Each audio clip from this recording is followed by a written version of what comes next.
Jedhe kamtuu fi weeddisu nama duutee baddoose farsu otoo jiruu ni du'aa kaasu ani deemee kan biraa farsu harkisa yoomuu anarra jira kabadinaa keessaan na baasee oolmaansa yoomiyyuun dagadhu isanni lubbuu koof naaf oolee.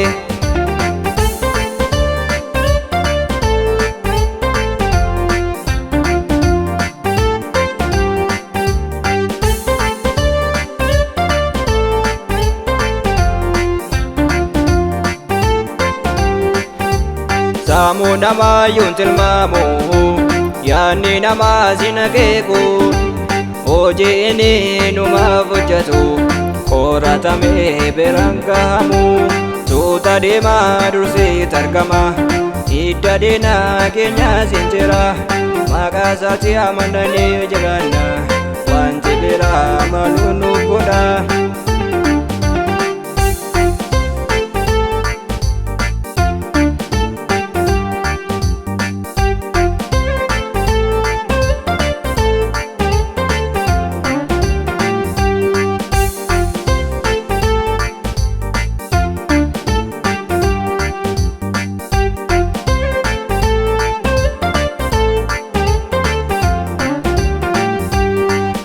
Waraana barbaadu qofa sakaan injifaatu wanti hundumtuu isa harka jira wanti argee akkam sodaachisa lafti dho'ee yoo tarsaa'e dhala namaa gadi nyaate obsa dhabuu keenyaaf nu nyaata wanti hundumtuu gooftaa harka jira.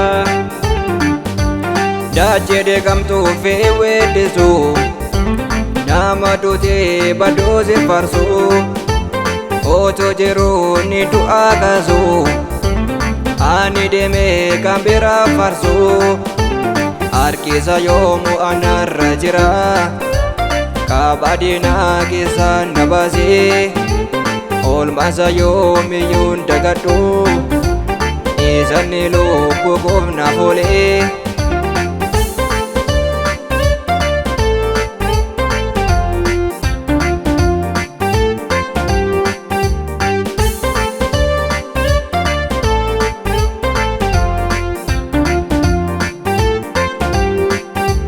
Namni wabii dasaa jaallata kan barbaade filatee bula wanta mataa isaa hundeeffate waaqa kooti jedhee sagadee gaafa guyyaa dhumaa hundumtuu hojii harkaa isaa fudhata ilmi waaqaa samiirraa dhufe gatii namaa hundumaa biraa.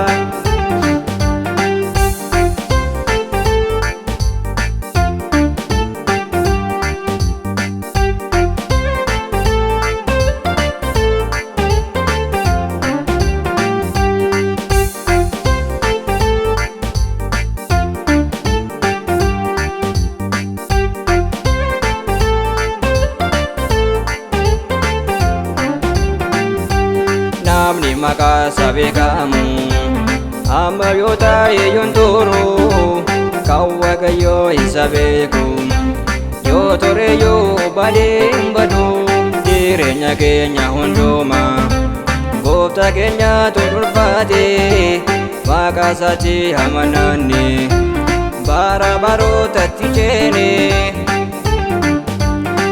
Jedhe kamtuu fi weeddisu nama duutee baddoose farsu otoo jiruu ni du'aa kaasu ani deemee kan biraa farsu harkisa yoomuu anarra jira kabadinaa keessaan na baasee oolmaansa yoomiyyuun dagadhu isanni lubbuu koof naaf oolee.